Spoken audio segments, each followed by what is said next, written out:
জাহান্নামের উপর দিয়ে পুলসিরাত তৈরি করা। মানুষ যখন মিজানের এই পাল্লা যেটা বলা হয়, এখান থেকে আপনার আমলটা আল্লাহ মাপবেন গুরুত্বের ভিত্তিতে। মাপ দেওয়ার পরে যখন বলবে পার হয়ে চলে যা, জান্নাতে যাবার আগেই এই পুলসিরাত 30,000 বছরের মতো একটা রাস্তা। তাও পদ্মা সেতুর মতো, যমুনা সেতুর মতো এত বড় বিশাল এলাকা না, চুলের মতো চিকন করে আল্লাহ বানিয়েছেন। আবার ধার হীরার মতো। পাপিষ্ট মানুষগুলো কেটে কেটে পড়ে যাবে, আর যারা মুমিন তাদের জন্য এটা হক, তাদের অধিকার আমার আল্লাহর উপরে এইটা যে আল্লাহ তাদের বাঁচিয়ে দেবে। এই জন্য তাকওয়া শব্দের পরে আপনি দেখবেন সম্মানুনাজ্জিল্লাযীনা তাকাও ওয়া নাযারুজ যালিমিনা ফিহা জিসিয়া। কোরআনে কারিমে আল্লাহ আয়াত দিয়ে জানাতে চায়, মুমিন যারা এই মানুষগুলোকে সাহায্য করা আমি আল্লাহর জন্য যেমন হক, আমার মুমিন বান্দাদেরও আমি আল্লাহর প্রতি একটা হক আছে। হাক্কান আলাইনা নুনজিল মুমিনিন। হাক্কান দিয়েছেন আল্লাহ, এখানে আলেম আছে কিনা জানি না। আপনি শব্দটা কিন্তু এখানে পুরোপুরি মাসদার আল্লাহ দিয়ে দিয়েছেন। হাক্কান আলাইনা, আমি আল্লাহর উপরে হক, এমনকি মুমিন বান্দাদেরও আমি আল্লাহর উপরে হক। শব্দ দুইটা বললাম না? আল্লাহ বলেন আমার উপরে হক হয়ে যায়, এবং মুমিন বান্দাদেরও আমি আল্লাহর উপরে হক। আমার উপরে যেমন হক সত্য, আমি আল্লাহর অধিকার যেমন আমার মুমিন বান্দাদেরকে আমি বাঁচাবো, আমার মুমিন বান্দাদের অধিকার আমার উপরে যে আমি আল্লাহ তাদের বাঁচাবো। আল্লাহ যেহেতু এটা হাতে নিয়েছে, আমার যতটুকু কোরআনের উপরে বিশ্বাস, সামনে দেখবেন ইরামে এই অভিশপ্ত রাষ্ট্রটা পৃথিবীর মানচিত্রে আর নেই। আর কয়েকদিন যাক ওদের দাবানল কন্ট্রোল করার কোনো কিছু আর হাতে নেই। যেভাবে আগুন আসতেছে আপনি দেখেছেন ভিডিওগুলো, পাগল হয়ে যাবেন। অথচ এত উন্নত মেশিন প্রযুক্তি পৃথিবীতে আর কারো কাছে নেই। 108টা 112টা সবগুলো একসাথে চালাচ্ছে, বিমান পর্যন্ত পুড়িয়ে ছারখার হয়ে যাচ্ছে। আপনি আগুন জ্বেলে ভাবেন পানি দিয়ে, ঔষধ ছিটাবেন, স্প্রে দেবেন, দেবেন কি দিয়ে? বিমান দিয়ে, হেলিকপ্টার দিয়ে, ওইটাই পুড়ে ছারখার হয়ে যাচ্ছে। সূরা আম্বিয়ার তাফসীর পড়তে গিয়ে পেয়েছিলাম, হযরত ইব্রাহিম নবীকে আল্লাহ যখন সাহায্য করার জন্য ফেরেশতা পাঠিয়েছিলেন, ওই সময় তিনি আল্লাহর প্রতি এমন ঈমান দেখিয়েছেন, আল্লাহ পাক বলেন ইব্রাহিম আলাইহিস সালামের জন্য আমি আল্লাহ আগুনকে কুলনা ইয়া নাহারু কুনি বারদাও ওয়া সালামান আলা ইব্রাহিম। কুলনা আমি নিজে বলেছি, এখানে অন্য কাউকে আমি বলতে বলিনি। ইব্রাহিমের ঈমান দেখার পরে আমি আল্লাহ এত বেশি খুশি হয়েছি যে ফেরেশতা জিবরাইলের সাহায্য সে নিতে রাজি না, মিকাইলের সাহায্য নিতে রাজি না। আমি আল্লাহ এত বেশি পছন্দ করলাম তার এই কথাটাকে, শেষ পর্যন্ত বলেছি ঠিক আছে কুলনা, আমি নিজে এখানে কর্তা হয়ে গেছি, আমি নিজে কাজ করছি, নিজে আমি ফাইল। ইয়া নারু, হে আগুন, কোনি হয়ে যাও বারদান, ঠান্ডা।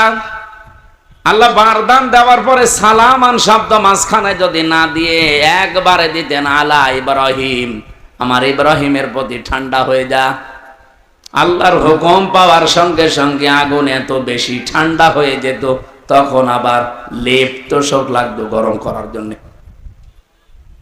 আল্লাহ সালামান দিয়ে তামাম দুনিয়ার মানুষকে বোঝাতে চেয়েছেন, পৃথিবীতে আজও যদি ইব্রাহিম নবীর মতো ঈমান কোন জায়গায় আমি আল্লাহ দেখি, ওদের আগুনগুলো যেমন আমি সালামান বানাবো, ওদের বৃষ্টি ঠান্ডা যে প্রচন্ড বরফগুলো আমি আল্লাহ সালামান বানাবো।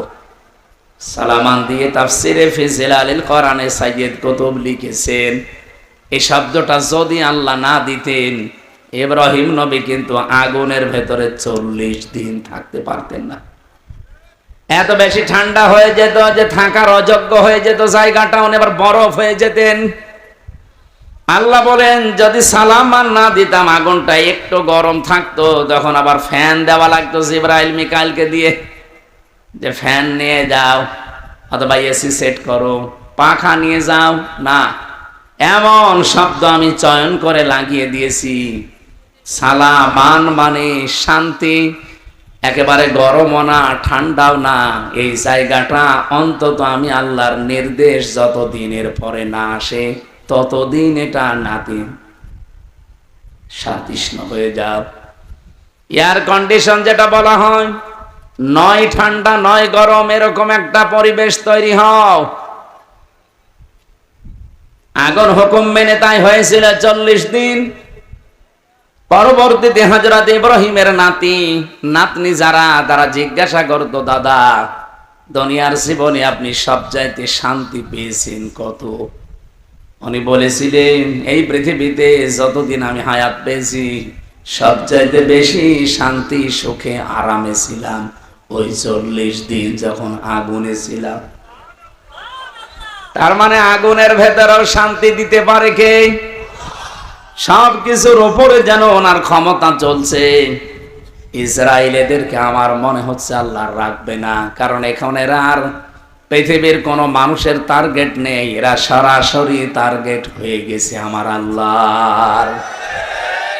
এবার একটা পরিচিত আয়াত শোনাচ্ছে, ইন্নামাস সাবিলু আলাল্লাযীনা ইয়াযলিমুনান নাস ওয়া ইয়াবগুনা ফিল আরদি বিগাইরিল হক। এটা সূরা সূরার 42 নম্বর আয়াতে আছে, 25 নম্বর পারার 6 নম্বর পৃষ্ঠার 13 নম্বর লাইনে পাবেন। আল্লাহ পাক বলেন, আমি আল্লাহ নিজে মামলা দেব, কেস দেব, অভিযোগ দায়ের করব তাদের বিরুদ্ধে, দুনিয়ায় যারা মানুষ হয়ে মানুষের উপরে জুলুম করে, অত্যাচার করে। নাটোরবাসী একটু খেয়াল করেন আল্লাহর বক্তব্যের দিকে। আল্লাহ কিন্তু ইয়াজলিমুনাল মুসলিমুনা দেননি, যে যারা মুসলমানদের উপর অত্যাচার করে তারা আমি আল্লাহর টার্গেট, তাদের বিরুদ্ধে মামলা না। ইয়াজলিমুনান নাস, ইয়াজলিমুনা এটা মুজারে, বর্তমান ভবিষ্যৎ, প্রেজেন্ট ফিউচার। নাস মানে মানুষ, নাসের আগে আল্লাহ আলিফ লাম দিয়েছেন। আল্লাহ পাক জানাতে চেয়েছেন এই পৃথিবীতে একটা মানুষের উপরও যদি কেউ জুলুম করে, অত্যাচার করে, তার অধিকার নষ্ট করে, আমি আল্লাহ নিজে তার বিরুদ্ধে মামলা দায়ের করব। পুলিশ এসেছে, আপনি যদি আজকে পুলিশের কাজে বাধা দেন, কালকে মামলা হবে, পুলিশ বাদী কেস হবে। কি কথা বলছেন এখন? আপনি জিজ্ঞাসা করেন ওনাদের কাজে বাধা দেবেন, কালকে আপনি মামলার আসামি হয়ে যাবেন, পুলিশ বাদী মামলা হবে। আপনি এখন আল্লাহর কাজে সরাসরি বাধা দিচ্ছেন। তার মানে এই দুনিয়াতে যে মানুষগুলো মানুষ হয়ে মানুষের উপরে জুলুম করে, তাদের অধিকার নষ্ট করে, তাদের বেঁচে থাকা কেড়ে নেয়, তারা কিন্তু আর সাধারণ নেই, তারা আল্লাহর মামলার আসামি। দুনিয়াতে পুলিশ বাদী কেস হলে পুলিশই বিচার করতে পারে না, বিচারক আলাদা আছে। কথা বলছেন না কেন? নাকি ওনারা কেস দিলে ওনারা বিচার করবে? না, জীবনও না। আলাদা আছে, ম্যাজিস্ট্রেট আছে, জজ আছে, বিচারপতি আছে, সেখানে আস্তে আস্তে উঠবে। যদি নাটোরের ম্যাজিস্ট্রেট কোর্টে যায়, এখান থেকে যাবে জজ কোর্টে। এই নাটোর জেলায় যদি না হয়, এখান থেকে চলে যাবে হয়তো বিভাগীয় শহরে রাজশাহী। সেখান থেকে যদি না হয়, এখান থেকে চলে যাবে একেবারে রাজধানী ঢাকা হাইকোর্টে। হাইকোর্ট থেকে যদি না হয়, চলে যাবে সুপ্রিম কোর্টে, ওখানে আমার বেঞ্চ আলাদা আছে। এই যে বাংলাদেশের সিস্টেম গুলো দেখলেন, যারাই মামলা দিক তারা নিজেরা বিচার করতে পারে না, আলাদা আলাদা বেঞ্চ আছে। আর আল্লাহ বলেন আমি নিজে মামলার দায়ের করব আর নিজেই বিচার করব। আপনি কথার ওজন টের পাচ্ছেন? আল্লাহ নিজে মামলা দায়ের করবে, নিজেই বাদী, আবার নিজেই বিচারপতি। সুতরাং এই 15.5 বছরে বাংলাদেশে যারা জুলুম করেছেন, আপনি নিজে তো জানেন যে আপনি জালেম কিনা। আপনি কিন্তু আর হামজার মামলার আসামি নেই, আপনি সরাসরি আল্লাহর মামলার আসামি। আমার নিজের মামলাটাই বলছে, মামলার আয়ু থেকে শুরু করে একেবারে যিনি নির্দেশ দিয়েছেন ওই পালিয়ে গেছে উনি, এই প্রত্যেকটা জায়গায় আমি দেখেছি এরা সব আমার উপরে অবিচার করেছে। কারণ মামলাটা যদি আমি সম্পৃক্ত থাকতাম, আল্লাহর কসম কোরআন আমার সামনে, জীবনেও কোনোদিনে কথা তুলতাম না। কোরআন আমি মাথায় নিয়ে বলতে পারবো এই মামলা সম্পর্কে আল্লাহর কসম আমি কিচ্ছু জানি না। আনসারুল্লাহ বাংলা টিমের প্রধান নাকি আমি, অথচ ছাতা যে কি আমি আজ পর্যন্ত জানি না। এমনকি মামলার আইও পুলিশ, উনি নিজেও বলতো আমারে যে হুজুর আমিও জানি আপনার কোনো দোষ নেই, করেন কেন? উপরের নির্দেশ। সব এইভাবে চলছিল। তারপরেও তো আমার মামলার আইও নিজে বিচার করতে পারে নাই। মামলার বিচারপতি আলাদা, ম্যাজিস্ট্রেট যিনি রিমান্ড দেবে তিনি আলাদা, জজ যিনি বিচার করবে তিনিও আলাদা। আর আল্লাহ নিজে বিচার করবেন, আবার নিজেই মামলার বাদী। আপনি পারবেন না বাঁচতে। এই জন্য আমার ভয় হয় আপনাদের নিয়ে, যারা জুলুম করে ফেলেছেন, যার উপরে জুলুম করলেন তার কাছে যে আপনি আগে ক্ষমা চেয়ে নিন। যদি না পান, জীবনও আল্লাহ আপনাকে মাফ করবে না, কারণ এটা আল্লাহর দায়িত্বে নেই। এটা হক্কুল্লাহ না, এটা হক্কুল ইবাদ। হক্কুল্লাহ হলে আল্লাহ মাফ করে দিত। আপনি নামাজ পড়েননি, রোজা রাখেননি, হ্যাঁ এটা আল্লাহর অধিকার। আপনাকে আল্লাহ ইচ্ছা করলে মাফ করে দেবে, ইচ্ছা করলে শাস্তি দেবে, এখানে কারো কোনো প্রশ্ন নেই। কিন্তু আপনি মানুষ হয়ে মানুষের অধিকার নষ্ট করলেন, তাদের বেঁচে থাকার অবলম্বন কেড়ে নিলেন, জীবনও আপনাকে আল্লাহ মাফ করবে না। এটা আল্লাহ তার উপরে দিয়েছে যার অধিকার আপনি নষ্ট করেছেন। তাফসিরে তাবারির ভেতরে একটা কাহিনী আছে, এটা সত্য মিথ্যা যাচাই করা না, আমি শুধু শিক্ষার জন্য বলছি। দুনিয়াতে যেই মানুষগুলো মানুষ হয়ে মানুষের উপরে জুলুম করে, ওদের জীবনের কোনো আশা আমার আল্লাহ আর পূরণ করেন না। আপনি যারা এটা হুদের ভেতরে পাবেন তাফসিরে, হযরতে হুদ আলাইহিস সালামের জামানায় যেই নবীকে আল্লাহ পাঠিয়েছিলেন, যে জামানায়, ওই জামানায় যে কাফের ছিল, আপনারা নাম সবাই জানেন, সাদ্দাদ, নাম শোনেননি? এই জঘন্যতম লোকটাকে পৃথিবীতে আজরাইল মাত্র 2 দিন কন্দন করেছিল মানুষের জান কবজ করতে গিয়ে। আজরাইলকেই দিয়েছে মাত্র 2 দিন। তাছাড়া আজ পর্যন্ত কারো জান কবজে আজরাইল কাঁদে নাই। আজরাইলের চোখে পানি আসা অত সহজ না। কি আপনি কি যত যাকে তাকে মনে করছেন? নাম শুনলে বোঝা যাচ্ছে দয়া মায়া নেই। আজরাইল ওলিয়াতাওয়াফাকুম মালাকুল মাউতিল্লাযী ওয়াক্কিলা বিকুম সুম্মা ইলা রাব্বিকুম তুরজাউন। আমি আজরাইলের জীবনী পড়তে গিয়ে পেয়েছিলাম যে কেমন কঠোরতে। এই পৃথিবীতে যখন আদম নবীকে আল্লাহ বানাবেন তো মাটি নিতে পাঠিয়েছিলেন ফেরেশতাদের, তারে পাঠিয়েছে, একটা ফেরেশতাও মাটির কন্দন দেখে পারে নাই। শেষ পর্যন্ত আজরাইল এসে থাবা লাগিয়েছিল, খামসা দিয়েছিল মাটিতে, ও কন্দন করেছিল। আজরাইল বলেছে, দেখেন আপনার কন্দনে আমার মন গলবে না, কারণ আমি আমার মালিকের নির্দেশ পালন করছি। অথচ এর আগে 3 ফেরেশতা কিন্তু এসেছিল, জিবরাইল, মিকাইল, ইসরাফিল, কন্দন দেখে তারা ভুলে গেছে, পারে নাই। হযরতে আজরাইল যখন এক খামসা দিয়েছেন, তাফসিরে পড়েছি তার এই এক খামসার ভেতরে মাটি ছিল 40 মণ। ওইটা দিয়ে আমাদের আদম নবীকে আল্লাহ বানিয়েছিলেন, আদি পিতাকে। 60 হাত লম্বা, 36 হাত মোটা। আমার মনে হয় এরকম মানুষ যদি এখানে আসে, আমরা অনেক অজ্ঞান হয়ে যাব। আরে চিন্তা করতে পারেন, 60 হাত লম্বা, এদিকে মোটা হচ্ছে 36 হাত। এইরকম কঠিন এবং কঠোর হৃদয়ের একজন ফেরেশতা। তিনি বলেন, আমি জীবনে 2 দিন কন্দন করেছিলাম মানুষের জান কবজ করতে গিয়ে, তাছাড়া আমার কোনোদিন চোখে পানি আসে নাই। একদিন এই আজরাইল এই সাদ্দাত যেদিন জন্ম নেয় ওই দিন, আর এই আর একদিন যেদিন ও মারা যায় ওই দিন। ও জন্ম হয়েছিল নদীর ভেতরে, সাগরে জাহাজ ডুবে গেলে ওর মা একটা কাঠের উপরে তক্তার উপরে ভাসছিল, ওই সময় ওর জন্ম হয়। কাঠটা বুকের উপরে রেখে দিয়ে সন্তানটা কাঁধের উপরে রেখে এভাবে কষ্ট করে করে চলছিল। হঠাৎ আল্লাহ বললেন, আজরাইল এই মহিলার জান কবজ করে নিয়ে আস। আজরাইল এসেছিল, দৃশ্য দেখে বলছে, আল্লাহ এ অথই সাগরে এই ছেলেটা, তোমারে যা বলেছি কাজ করে আসো, কিছু দেখা লাগবে না।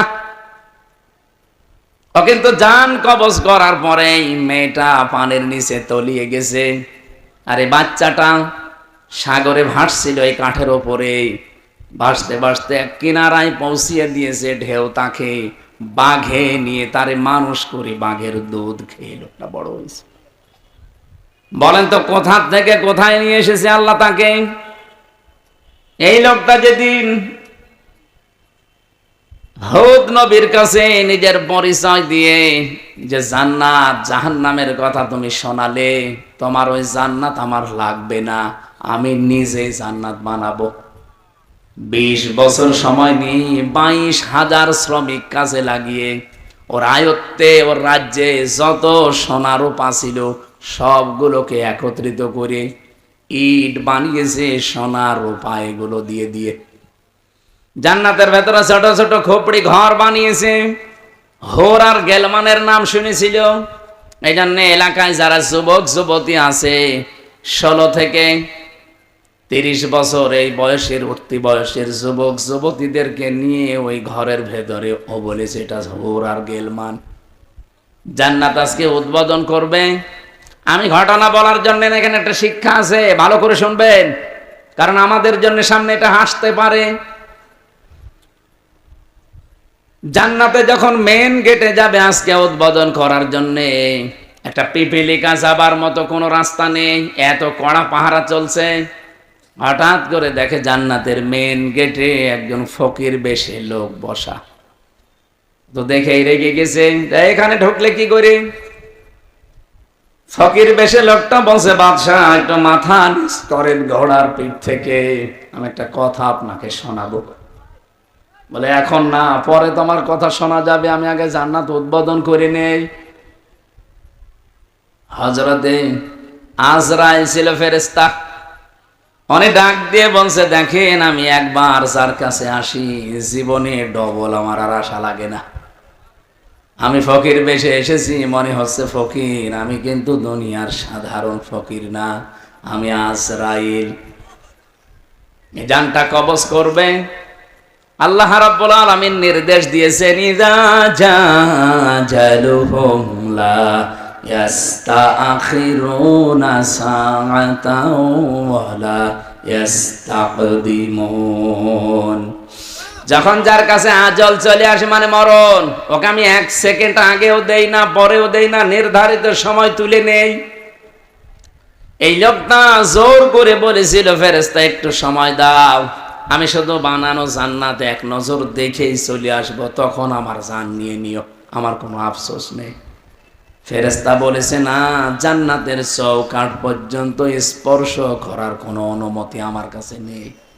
ঘোড়ার পিঠ থেকে লোকটা তারপরও জোর করে নামতে গিয়েছে, ওখান থেকে জান কবজ করেছে ঘোড়ার পিঠ থেকে। তাফসিরে তাবারিতে দেখেছি জান্নাতের চৌকাঠ স্পর্শ করার আগেই ও মাটিতে ত্রাস করে পড়ে গেছে।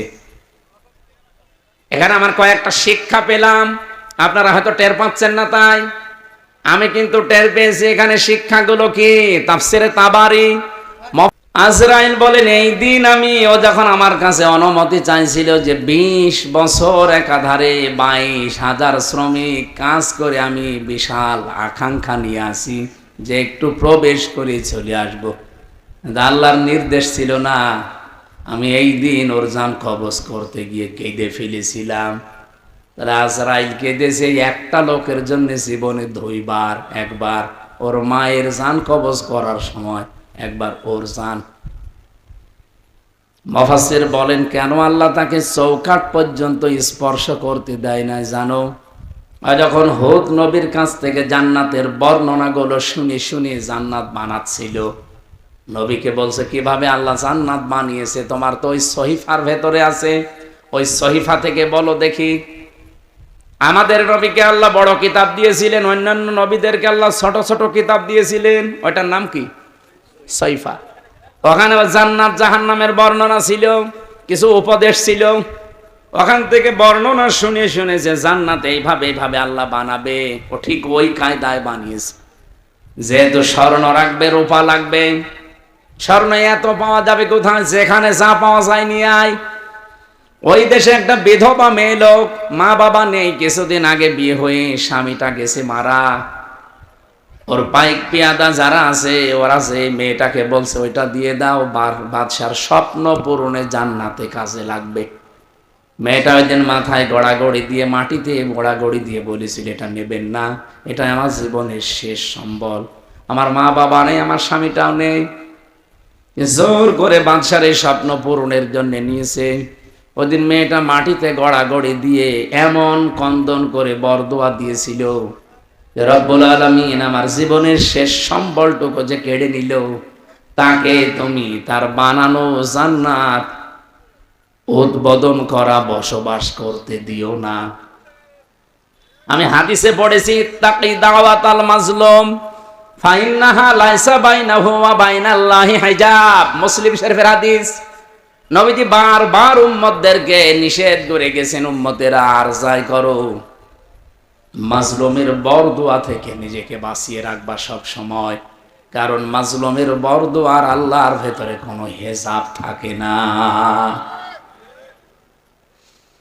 এই মেয়েটা যখন মাটিতে গড়াগড়ি দিয়ে কেঁদে কেঁদে বরদোয়া দিচ্ছিল, আমার আল্লাহ ওই দোয়াটা সঙ্গে সঙ্গে কবুল করে নিয়েছে, কারণ কোনো পর্দা নেই।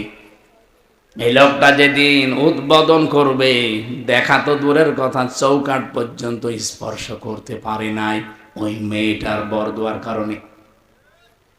কি বুঝলেন আপনি এখান থেকে? কত জায়গায় কত অত্যাচার জুলুম করেছিল, কিন্তু এই একটা বিধবা, স্বামী হারা, মা বাপ হারা এতিম মেয়ের শেষ সম্বলটুকু কেড়ে নেওয়ার কারণে আল্লাহর আরশ পর্যন্ত ধাক্কা খেয়েছে। আপনি বলতে পারেন না যে 15.5 বছরে কত মানুষের আহাজারি এই জালেমার সাথে লেগেছিল, এমনি আল্লাহ ওর এভাবে ধরেছে, কল্পনার বাইরে ছিল। আগস্টের 5 তারিখের 2টা পর্যন্ত কেউ জানে না যে ও পালাবে।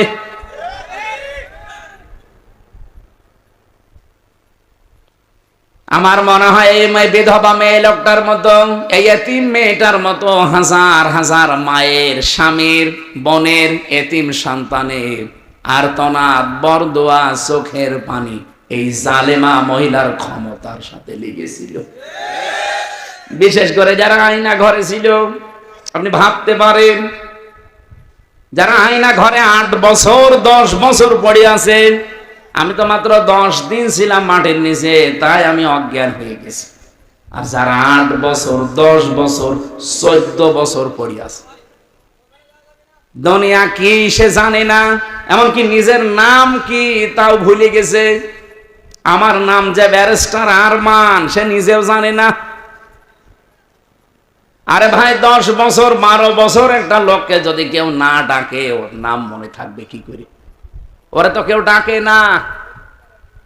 ও লোকটা জানে না যে এখন দিন না রাত, এটা যে কোন বছর চলছে তা ওর জানা নেই, এটা যে কোন মাস চলছে, কি বার আজকে, কয়টা বাজে, কিচ্ছু জানে না। ও আন্দাজে নামাজ পড়তাম। আমি তো 4 ওয়াক্ত নামাজ একসাথে পড়েছি, কারণ আমি জানি না যে এখন কখন কি। আমার মাজায় দড়ি লাগিয়ে, চোখে ওই কালো কাপড় বেঁধে, পেছনে হ্যান্ডকাপ দিয়ে, পায়ের সাথে ডান্ডা বেড়িতে মানে 11 ঘন্টা টাঙিয়েছিল। মানে পাটা আমার উপরে ছিল, মাটিতে ছিল না। মাঝে মাঝে ফেলতে গেলে ওই সিসি ক্যামেরায় দেখে দেখে গরম দিত। আপনি 1, 2, 5 ঘন্টা না, 11 ঘন্টা। এদিকে দুপুর বেলা নিয়ে গেছে 1:30টার দিকে, রাত 11:30টার সময় নিয়ে আসতেছে। আপনি হিসাব করেন তো কত ঘন্টা হয়। এর ভেতরে মাত্র 2 বার আমাকে নামিয়েছে। আমি শুধু প্রসাব করার জন্য বলেছিলাম যে আমি টয়লেটে যাব, ওই 1.5-2 মিনিট সময় যা পেয়েছি অতটুকুই। এর ভেতরে আমার আর কোনো খাওয়া দাওয়া নেই। এর ভেতরে আমার সাথে হয় 5 ঘন্টা 7 ঘন্টা পরে হঠাৎ করে একটা গরম দিয়ে ওঠে, কারণ মাটির নিচে খালি পানির আওয়াজ পাওয়া যায়। আমার মনে হয় ওর পাশ দিয়ে কোনো ড্রেন ছিল, অথবা টয়লেটের কোনো জায়গা, কেউ পায়খানা করলে ওই পড়ে, ওই তখন আওয়াজ হয়।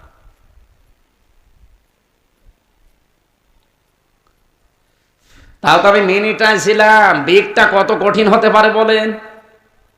আমি ব্যারিস্টার আরমান ভাইয়ের মুখে নিজে শুনেছি যে এদিকে 3.5 হাত, এদিকে 3.5 হাত, সামনে আবার একটা টয়লেট দেওয়া আছে। আমাদেরটাও টয়লেট ছিল, এদিকে 3.5 হাত, এদিকে 2.5 হাত, সামনে টয়লেট ছিল, কিন্তু টয়লেটের আবার নেই।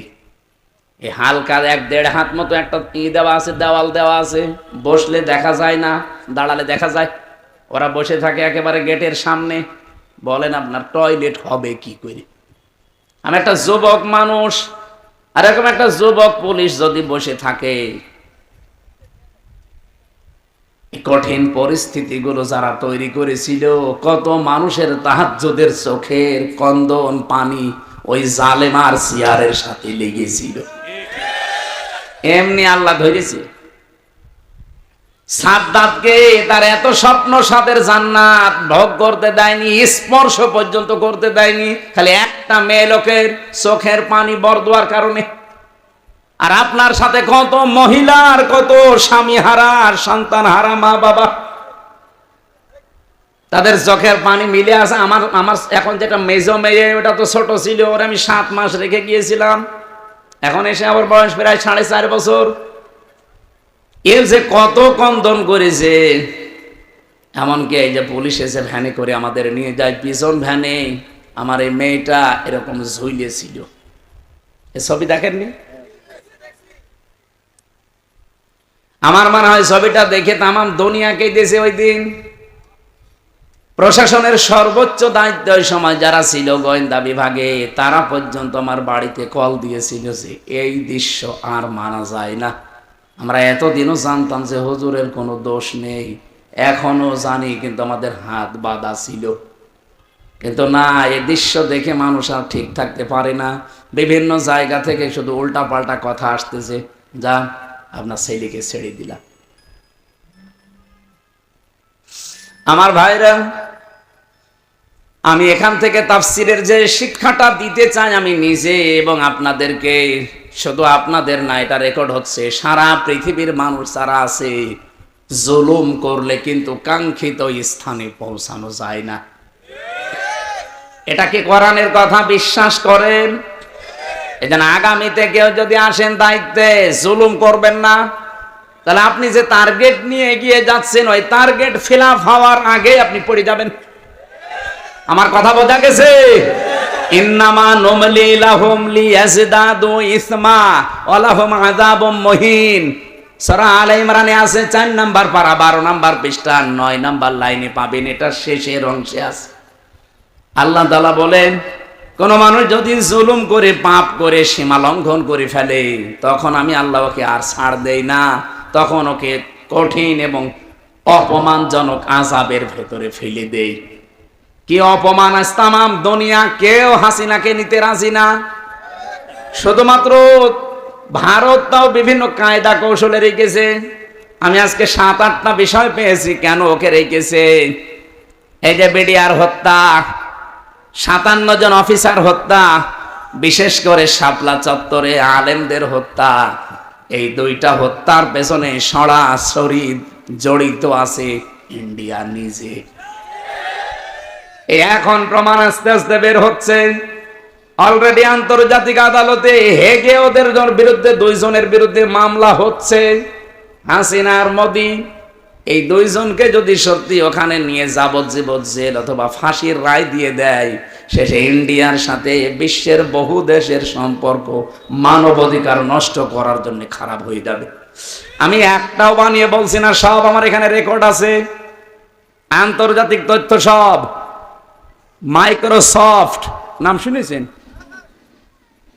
257টা দেশ নিয়ে তারা রিপোর্ট বানিয়েছে। বিশেষ করে বাংলাদেশের শাপলা চত্বরটা নিয়ে, আর ওদিকে বিডিআর হত্যা। আমার ভাইরা, যে কথা তুলেছিলাম এখান থেকে আমার নিজের কাছে এই কথা মনে হচ্ছে, আমি নিজে যেহেতু রিপোর্টগুলো গতকালকে পেয়েছি, আর আমি বলছি একটা আমার নিজের না, খ্রিস্টানদের বানানো রিপোর্ট। ওরা তো আমার বন্ধু না, মুসলমানদের বন্ধু খ্রিস্টানরা।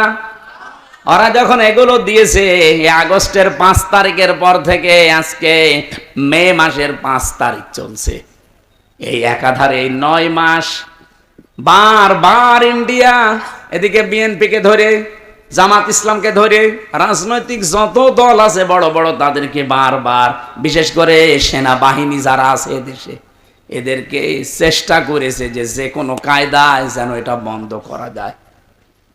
এটা বন্ধ ইউনুস করেনি, এটা অলরেডি চালু হয়ে গেছে। আন্তর্জাতিক আদালতে মামলা অলরেডি হয়ে গেছে, এখন এদেরকে ডাকা আরম্ভ করবে সামনে। ইন্ডিয়া বেশ ভালোভাবে জানে, প্রমাণ সব তো আছে ইন্টারনেটে। শাপলা চত্বরে কিভাবে কি করেছেন সব প্রমাণ এখন বের করে ফেলছে। পৃথিবী এত উপরে চলে গেছে। এখন যদি সত্যিই মোদির বিরুদ্ধে এই মামলা হয়ে রায় হয়ে যায় হেগে, আন্তর্জাতিক আদালতে হেগে যদি সত্যি রায় হয়ে যায়, আপনি বিশ্বাস করেন সামনে ইন্ডিয়ার সাথে বড় বড় চুক্তি বিশ্বের যেগুলো আছে সব তারা মানব অধিকারের দোহাই দিয়ে বন্ধ করে দেবে। ওদের সাথে ব্যবসার চুক্তি বন্ধ, ওদের দেশের লোক আরো বাইরে যারা আছে ওদের সব পাঠিয়ে দেবে। সে তো ধুতি পরে আছে, ধুতি খুলে বাকি যা আছে ওটা বেরিয়ে যাবে। ও কি পাগল হয়েছে এমনি? এই কারণে হঠাৎ করে এখন মুসলমানদের উপর অত্যাচার আরম্ভ করেছি, যেন বিশ্বের দৃষ্টি এখন অন্যদিকে যায়। আরে বিশ্বের মানুষ আপনাদের মতো গরুর মুত খায় না, আমরা জাতে মাতাল হলো তাহলে ঠিক আছি। এই জন্য অনেকে এখন মুখ ফিরিয়ে নিচ্ছে, কাউকে যখন রাজি করতে পারে নাই, বহুবার চেষ্টা চালিয়েছিল। আপনি দেখেননি বারবার জামাত ইসলাম বলেন, বিএনপি বলেন, রাজনৈতিক দল বলেন, ধর্মীয় যারা আছে তারা বলেন, বারবার আমরা চাচ্ছিলাম তাড়াতাড়ি নির্বাচন দিয়ে দেন, দিয়ে দিলে কি হবে, ইউনুস চলে যাবে, ওরা আবার কনভেনশন করে সব ঠিক করে ফেলবে। আর ও চাচ্ছিল যদি এভাবে অন্তত 2 বছর কেটে যায় তাহলে এ দেশ কন্ট্রোলের বাইরে চলে যাবে। অলরেডি এখন সামরিক একটা ঘাঁটি তৈরি হচ্ছে। আপনি দেখেছেন এই কয়েকদিনের ভেতরে মোদির মুখ শোকাতে শোকাতে এখন মনে হচ্ছে বান্দরের পেছন হয়ে গেছে। সামনে আরো কয়েকটা গেম আসতেছে। ইউনুস ভালো কি খারাপ এটা আমি জানি না, কে ওনাকে চালাচ্ছে এটা আমার দেখার দরকার নেই, কিন্তু আমরা ইন্ডিয়ার এই বলয় থেকে বের হতে চাই। কারণ এই শয়তানরা 54 বছরে উপকার করেছে, যা যদি 10 টাকার উপকার করে 90 টাকার ক্ষতি করেছে। আর সবচাইতে বড় ক্ষতি হচ্ছে আল্লাহর ঘরগুলো তারা ভাঙছে। এর চাইতে আর কি ক্ষতি হতে পারে মুসলমানের? আমার ঘর ভেঙে দিলে আমার এত কষ্ট লাগতো না। এ কথা বলছে না কেন? 1500 বছর আগে একবার আল্লাহর একটা ঘর ভাঙতে এসেছিল। কে? আব্রাহা। কে কি করেছে আল্লাহ দেখেছেন? কাসফিম মাকুল বানিয়ে দিয়েছে। আর এই শয়তানরা আল্লাহর একটা ঘর সে তো ভাঙতে পারে না, শুধু ভাঙার জন্য এসেছিল। আরে অলরেডি ভেঙ্গে ভেঙ্গে সব মাটির সাথে গড়িয়ে ওই জায়গায় এখন মন্দির উদ্বোধন করছে, আর মিথ্যা ধোয়া তুলছে। দিনের পর দিন যায় আর ধোয়া তোলে যে এখানে 500 বছর আগে নাকি মন্দির ছিল। নাটোরবাসী যেহেতু রাজনৈতিক মহল অনেক বড়, ওই মানুষগুলো চিন্তা ভাবনা করবে আমি তো আর রাজনৈতিক ময়দানের বড় নেতা না, আমি একজন কর্মী মাত্র। আমি একটু টাচ দিলাম যতটুকু পেয়েছি আপনাদের। জুলুম যারাই করবে, এই যে মোদি আজ যে জুলুম করছে, ও যে টার্গেট নিয়ে যাচ্ছে, কোরআন 100% সত্য বিশ্বাস করি, ও জীবনেও সাদ্দাদের মতো টার্গেটে পৌঁছাতে পারবে না। টার্গেটে পৌঁছানোর আগেই দেখবেন পড়ে যাবে। চা বিক্রি করতো, পরবর্তীতে দেখবেন তামাক বিক্রি করবে, নিচে নামিয়ে দেবেন আল্লাহ। চা বিক্রি করতো, ওরা তামাক বিক্রি করাবে।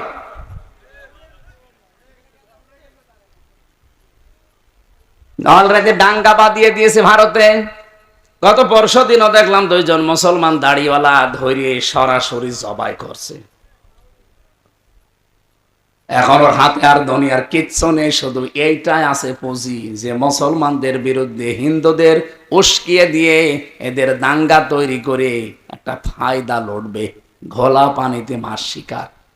এই জন্য গোবিন্দ পরামানিক কিন্তু বুঝে ফেলেছে, বাংলাদেশের পুরা বাংলাদেশ মিলে হিন্দু মহাজোট আছে, তার মহাসচিব গোবিন্দ চন্দ্র পরামানিক গত পরশু দিনও জানিয়েছে না যে তাম পৃথিবীর হিন্দু ভাইরা, হিন্দু বোনেরা সবাই এই মাতাল মোদিকে থামান। একটা মাতাল এই শয়তানের মনোবাসনা পূর্ণ করতে গিয়ে যা আরম্ভ করেছে, এ পৃথিবী কয়েকদিন পরে বসবাসের অযোগ্য হয়ে যাবে, কারণ ঘরে ঘরে তখন মারামারি শুরু হবে। এই জন্য লোকটাকে থামাতে বলছে। আমরাও চাই হিন্দু ভাইরা যারা আছেন, অন্যান্য খ্রিস্টান ধর্মের যারা আছেন, খ্রিস্টান ভাইদের কি বিবেক বুদ্ধি সব কি লোপ পেয়েছে? আপনাদের মেয়েকে, আপনাদের বোনকে এই ইন্ডিয়ার বুকে ওরা উলঙ্গ করে রাস্তায় হাঁটিয়েছে 17 সালে। এই কথা বলছেন না কেন? আমি কি বানিয়ে বলছি? আপনাদের মাকে, বোনকে, মেয়েকে যারা উলঙ্গ করে রাস্তায় হাঁটাতে পারে, তাও রাজপথে, আপনাদের কি বিবেকে কুকুরে প্রসব করেছে? বিবেকটা জাগ্রত হচ্ছে না? অন্তত উগ্রপন্থী, সন্ত্রাসী, জঙ্গি এই যে যারা আছে এদেরকে থামানো দরকার এখনই, নাই তো এ বাতাস বাংলাদেশে আসলো বলে তখন আমরা নিজেরা কামড়া কামড়ি করে মরা লাগবে। ওরা এমনি বারবার এই হাওয়া দিয়েছিল, কিন্তু বাংলাদেশের মানুষ যাই হোক কোনো হাওয়াতে ফলে নাই। ফুটবলকে একবার একজন জিজ্ঞাসা করছে যে এত লাথি খাও কেন? বলছে ভাই আমি মানুষের পামে ফুলি, লোকে আমারে হাওয়া দিয়ে ফোলায়, এই জন্য লাথি দেয়। আমি তো নিজে ফুলতে পারি না, আমি যদি নিজে ফুলতে পারতাম তাহলে আমাকে কেউ হাওয়া দিত না, আর আমাকে কেউ লাথি দিতেও পারতো না। মানুষ যেহেতু আমারে পাম দেয়, হাওয়া দেয়, আমি ফুলে উঠি, আবার লাথিও দেয়। অন্তত আমরা আর কোনো কারোর পামে হাওয়ায় ফুলতে রাজি না। সে আমেরিকা বলেন, ইন্ডিয়া বলেন, চীন বলেন, রাশিয়া বলেন, কারো হাওয়া পেয়ে ফুলতে পারবে? আমরা ফুলতে চাই আমাদের নিজেদের হাওয়ায়। এই কথা বলেন না কেন? আমার কথার অর্থ বোঝেননি? আমরা ফুলতে চাই কার হাওয়ায়? হঠাৎ করে 54 বছর পরে নারী কমিশন যতগুলো রিপোর্ট দিয়েছে, একটাও কোরআনের সাথে মিলছে? কেন এই মহিলাগুলো আগে 54 বছর ছিল না? ছিল। হঠাৎ এটা করছে কেন? এদের পেছনে রাঘব বোয়াল আছে, কারা আছে এখন টের পাওয়া যাচ্ছে। 13 জন মানুষকে নিয়ে আপনি কমিশন বানালেন, এই 10 জন মানুষের ভেতরে সেই মহিলাগুলোর চেহারা দেখলাম সব টিপ পরা। কি কথা বলছেন না কেন? এইগুলো এই 15.5 বছর এই জালেমা মহিলাকে টিকিয়ে রাখার জন্য বিভিন্ন কথা বিভিন্ন সময় বলতো। এই দেশে কি শুধু ওই 10 জন আর মহিলা নেই দেশে? ডক্টর নাসিমা হাসানকে নেওয়া যায়নি?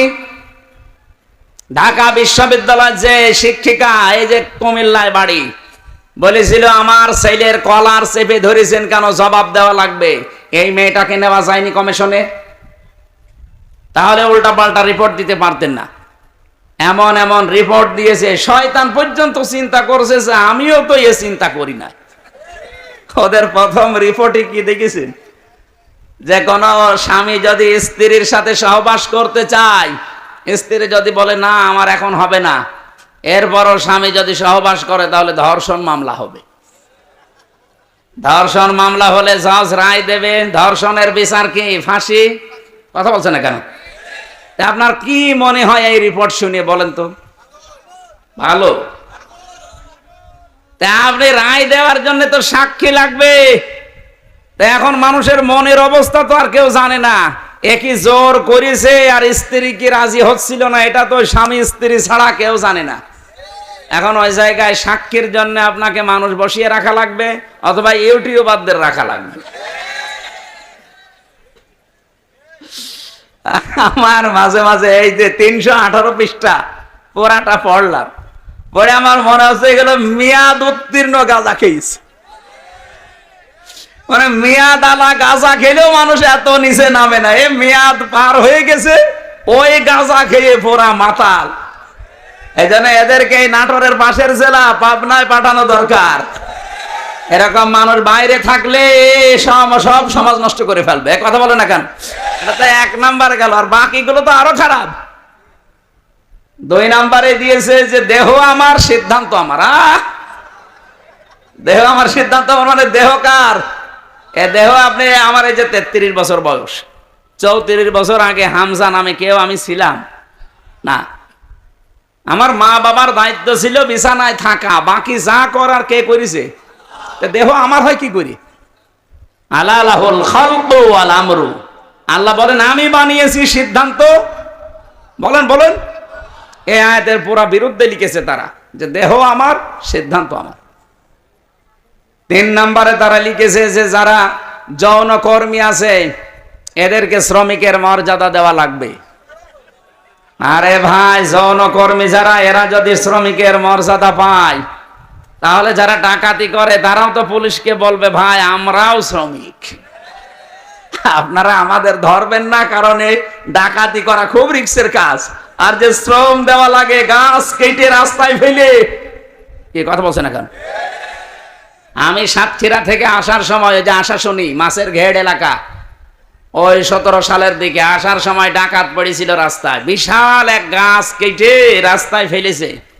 কেবল মনে হয় একটু আগে কেটে ফেলে রেখেছে, কারণ গাছ কাটতে 2-3 জন সরিয়ে নিয়ে এসে একেবারে জায়গা মতো রাখতে দেখলাম। ওই যে সূর্য ইসের আলো জ্বলছিল লাইটের, ওর ঘাম ঝরছে। এখন আমি কাজ খুলে দিলাম, আমার দিকে তাকিয়ে বলছে হুজুর আপনার টাকাও নেব, আল্লাহ মাফ করবে। আরে শয়তান, যা আছে নিয়ে আমার গাড়িটা আগে ছেড়ে দি। আল্লাহরে বিশ্বাস আছে। কি বলছে? বলছে আমাদের এলাকায় আপনি মাহফিলে এসেছিলেন, আপনাকে আমরা চিনি, আপনার টাকাও নেব, আল্লাহ মাফ করবে, আপনি চলে যান। মানে গাছ এত কষ্ট করে ফেলে রেখেছো, ঘাম ঝরছে কপাল দিয়ে। ওরা তো তার পরের দিন প্রশাসনকে বলতে পারতো না যে ডাকাতি করা কি কষ্ট, আপনারা তো টের পান না? গাছ কেটে 4-5 জন নিয়ে রাস্তায় ফেলে রাখা লাগে। এই দেখেন ঘাম ঝরছে, আমরা শ্রমিক। ওরা বলতে পারে না যে আমরা শ্রমিক? তাও তো ওদের শ্রমটা অন্তত হচ্ছে, একটা জুলুম হচ্ছে তারপরও। কিন্তু যারা যৌন কর্মী, এদের উপরে কি জুলুম করলেন আপনি? বলেন, আপনি কি একটা ন্যায় বিচার দিলেন তাদের উপরে? আমার মনে হয় আপনি পার্সেন্টেজ খুঁজে দেখবেন, রাজবাড়ির এই দৌলতপুর ঘাটে, যশোরের এই জায়গায়, আর নারায়ণগঞ্জেরটা তো বন্ধ হয়ে গেছে, যেখানে যেই পতিতালয় ছিল ওখানে যে দেখেন যত মহিলা আছে, একটাও নিজের ইচ্ছা করে আমার মনে হয় যায়নি, গেলেও খুব কম। হয়তো ধোকায় পড়ে গেছে, প্রবঞ্চনার শিকার হয়ে, অথবা প্রেমে ছাকা খেয়ে যে কোনো কায়দায় ওখানে গেছে, যে আর বেড়াতে পারে না। প্রতিদিন এই যে 8টা 10টা 15 20টা পুরুষের সাথে তারা কি প্রোটেস্ট কিছু নেয়? কিভাবে তাদের ব্যবহার করছে? আপনি যে বিশ্ব স্বাস্থ্য সংস্থা যে রিপোর্ট দেয়, স্বামী বাদে অন্যের সাথে মিলন যারা করে, এদের এই যে HIV কি বলে এটারে, এইডস হওয়ার সম্ভাবনা 100 ভাগের 99 ভাগ।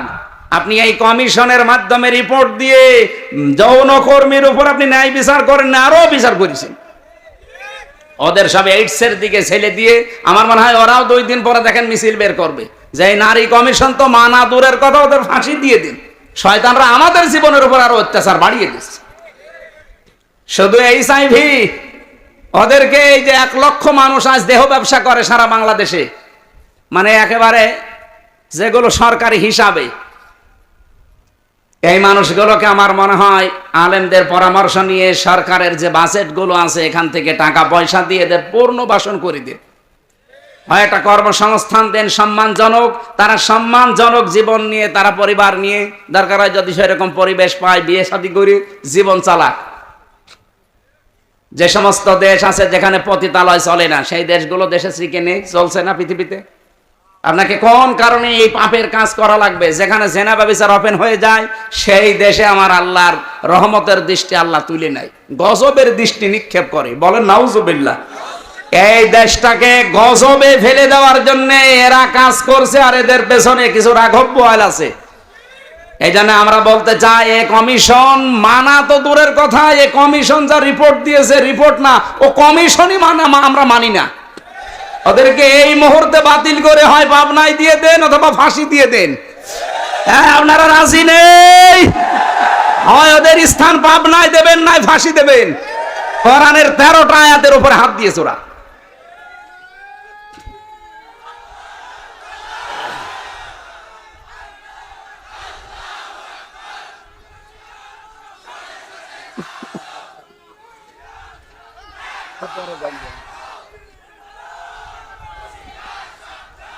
আমার ভাইরা,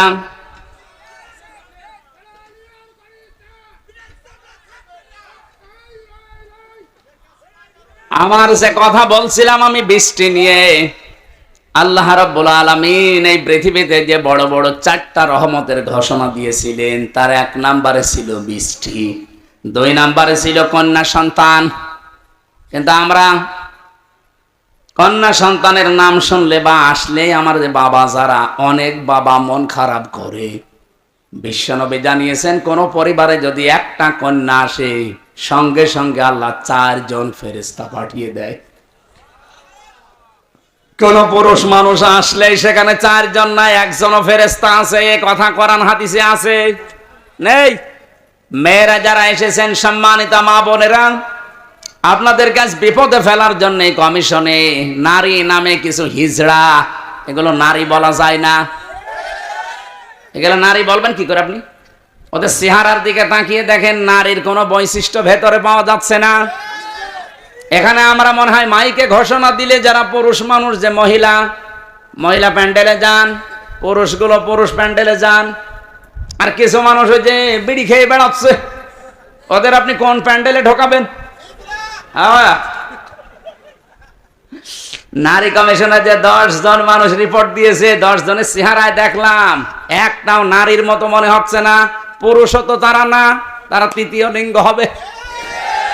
আপনাদের জন্য ওইটা ঠিক আছে, এই দেশের মহিলাদের প্রতিনিধিত্ব করার কোনো ক্ষমতা অধিকার আপনাদের নেই। মেয়েরা আল্লাহর সবচাইতে বড় রহমতের সৃষ্টি।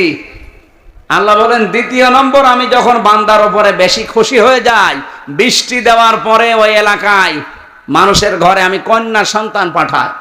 এই জন্য যার একটা কন্যা আছে, নিজেকে ছোট ভাববেন না। ছেলে হলে মেয়ে হলে এটা সিদ্ধান্ত আল্লাহ। ছেলে হলে আপনার সব কিছু করে দেবে, কে বলেছে আপনাকে? মেয়ে হলে দুনিয়া আখেরাত দুইটাই উজ্জ্বল হয়ে যাবে। দুনিয়া তো আছেই, যদিও আমাদের এই দেশে ইসলাম না থাকার কারণে মেয়েদের অনেক অধিকার নষ্ট হচ্ছে। ইসলাম আসলে অধিকারগুলো পঙ্খানো মেয়েরা ফিরে পাবে।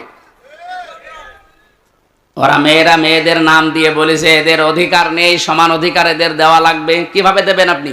আমি পুরুষ মানুষ, হাফ প্যান্ট পরে আমি খেজুর গাছে অন্তত রস পাড়তে পারবো, মেয়েরা পারবে? আমি এখন আমার মনে হয় শুধুমাত্র এই মাজা থেকে হাঁটু পর্যন্ত ঢাকা থাকলে, নাভি থেকে একটা প্যান্ট পরে এখান থেকে কুষ্টিয়ায় চলে যেতে পারবো, কোনো অসুবিধা নেই। একটা মেয়ে লোকে যেতে বলে তো পারে। কুষ্টিয়া না, এখান থেকে এই নাটোরের বাজার পর্যন্ত গেলে চারিদিকে সেল্লিবিল্লি হয়ে যাবে। আর ওদের বলে সমান অধিকার দেওয়া লাগে।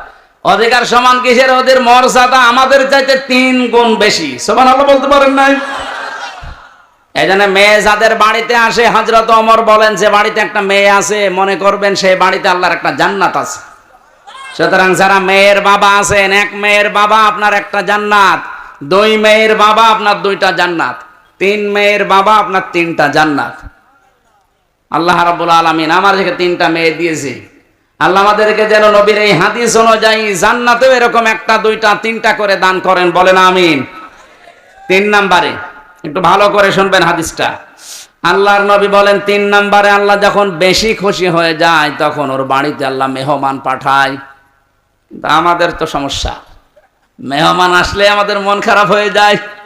4 নম্বরে বিশ্বনবী মুহাম্মদ রাসূলুল্লাহ জানিয়েছেন, এই পৃথিবীতে আল্লাহ সব চাইতে যখন একেবারে খুব বেশি বান্দার উপরে খুশি হয়, তখন তাকে রোগ দেয়। এই জন্য রোগ শোক হলে আপনার জীবনের অপরাধগুলো আল্লাহ মাফ করেন। জানা অজানা যত অপরাধ করেছিলেন, এগুলো আল্লাহ আস্তে আস্তে রোগের কারণে, যদি জ্বর হয়, এই জ্বরের কারণে একটা গুনাহ আল্লাহ মাফ করে দেয়।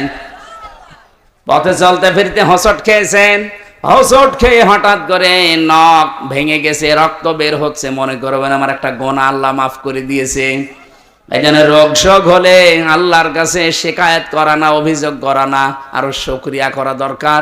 যদিও দুনিয়ায় কষ্ট হচ্ছে, এই কষ্টের মাধ্যমে আমার জীবনের পরবর্তী যে জীবন আমার আখিরাতের শুরু হচ্ছে, এটা শান্তি, স্বস্তি এবং কল্যাণময় আল্লাহ করার চেষ্টায় আছে। সুবহানাল্লাহ। নবীজি বলেন 4টা রহমত তো মানুষ খারাপ ভাবে অসন্তুষ্ট হয়, পছন্দ করে না, কিন্তু 4টা গজব আছে দুনিয়ায়। এই 4টা গজব পেলে মানুষ খুব খুশি হয়। 1 নম্বরে যৌতুক। এটা কি? এটা গজব। এইটা পেলে আমরা খুশি না বেজার? সে হুজুর বলেন আর খেজুর বলেন, সবাই যৌতুকের জন্য খুশি। অথচ যৌতুকের টাকা খাওয়া আর পায়খানা খাওয়া এটা সমান না? না, সমানও না। কারণ পায়খানা খেলে একটা গোনা হয়, আর যৌতুকের টাকা নিলে ডবল গোনা হয়। একদিকে তো কবিরা গোনা, আর একটা জুলুমের গোনা। মেয়ের বাপের খুশি ছাড়া, তার মন থেকে খুশি হওয়া ছাড়া তার বাড়িতে ছেলের বাড়ির লোকজন যে একটা পান খাওয়াও জায়েজ নেই। কি কথা বলছেন না কেন? আমি কি বানালাম এটা? হাদিস। নবীজি বলেন, যতদিন আমার যতগুলো বিবাহ করেছি, যত মেয়েকে বিয়ে দিয়েছি, আমার একটা মেয়েকে কোনোদিন যৌতুকের টাকা দিয়ে, সম্পদ দিয়ে বিয়ে দেওয়া লাগে নাই। প্রতিটি বিয়েতে আমি আমার মেয়েদের এবং আমার বিয়েতে আমি অলিমা করেছি। কি করেছি বলেন তো? অলিমা কি ছেলের বাড়ি হয় না মেয়ের বাড়ি? বলেন বলেন। মেয়ের বাড়ি বলল কে? মেয়ের বাড়ি অলিমা হবে কেন? মেয়ের বাড়ি হয় বরযাত্রী মানুষ যায়, অথচ বরযাত্রী ইসলামে নেই। নাটোরবাসী আজকে থেকে সিদ্ধান্ত নিয়ে বাড়ি যাবেন, জীবনে আর কোনোদিন কারো বরযাত্রী যাব না। আজকের ওয়াজ শুনতে এসে ভুল করেছি, জীবনে খাওয়া দাওয়া বন্ধ হয়ে গেল। আরে ভাই, ইসলামে যেটা নেই ওটা আপনি করে আনন্দ পাবেন, ওটা ডবল গুনাহ হবে। কারণ এমনি জায়েজ নেই, তারপর আপনি আনন্দে আনন্দে গিয়েছেন। হ্যাঁ, যদি কেউ দাওয়াত দিতে আসেন বলবেন যে অলিমা করেন, আমি আপনার বাড়ির দরকার 5 দিন যেয়ে খাবো। এখানে যৌতুক আজকে থেকে বন্ধ। যৌতুক মনে করেন শুধু টাকা নিয়ে, ফ্রিজ নিয়ে, টেলিভিশন নিয়ে, মোটরসাইকেল নিয়ে না। মেয়ের বাবার বাড়ি থেকে যদি তার অনুমতি ছাড়া, তার খুশি ছাড়া যদি একটা পানও কেউ খায়, ওইটাও যৌতুক। ছেলে খাক, ছেলের বাবা খাক, আপনি ছেলের আত্মীয় স্বজন যে খাবেন কি করে? আশা করছে এটা আজকে থেকে বন্ধ করে দেয়। এটা হিন্দুদের কালচার, আমরা মুসলমানরা এটা মানতে পারি না। 2 নম্বরে এটা একটু সমস্যা আছে, এটা বলবো। নবীজি বলেন, সবচাইতে বেশি আমার আল্লাহ খুশি হয় ওই 4টা কাজ করলে। বৃষ্টি হলে, কন্যা সন্তান হলে, মেহমান আসলে, আর রোগ ব্যাধি হলে। আর সবচাইতে বেশি আমার আল্লাহ নারাজ হয়, কিন্তু আমার বান্দা বান্দিরা খুশি হয়। 1 নম্বরে যৌতুক, 2 নম্বরে গীবত। এই গীবত করলে মানুষ খুব খুশি হয়, অথচ আমার আল্লাহর আরশ পর্যন্ত কম্পন ধরে।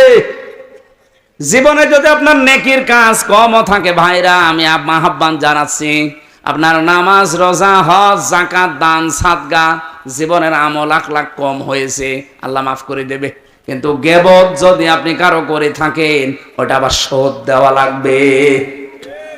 যেই দোষ যার ভেতরে নেই, ওইটা যদি তার উপরে আপনি চাপিয়ে দিয়ে ওটা বলতেই থাকেন, তাকে কালার করার জন্য চেষ্টা করেন, এটা তখন আর গীবতও থাকে না, তখন তোহমত হয়ে যায়।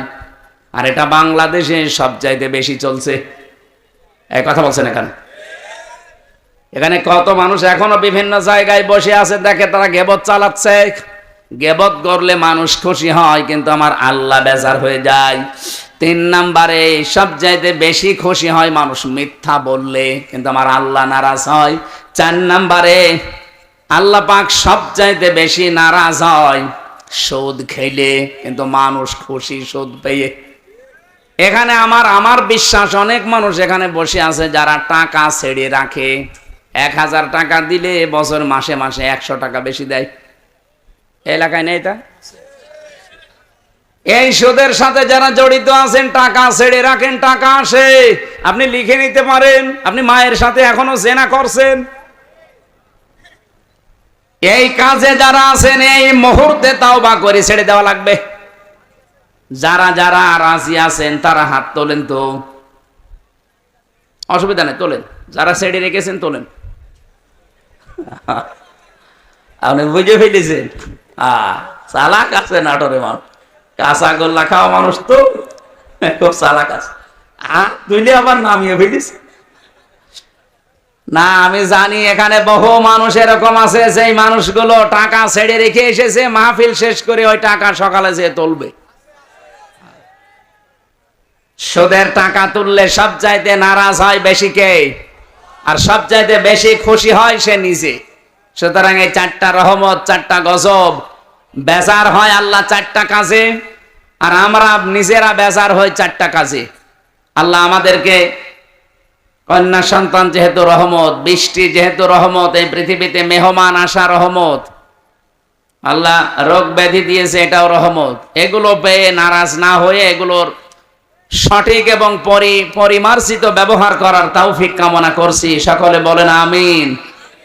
আমার আজকের আমি বিষয় আলোচনা সাজিয়েছিলাম যে আল্লাহর দল কারা, আল্লাহর দলের বৈশিষ্ট্য। এই পৃথিবীতে এখন দল কত আছে আপনি হিসাব করতে গেলে কলম খাতা নষ্ট হয়ে যাবে। বাংলাদেশে প্রায় ৭৩টার উপরে দল আছে। আমি অল্প কথায় মেন কথাগুলো, অল্প সময় মেন কথাগুলো বলতে চাই। একটু বসেন।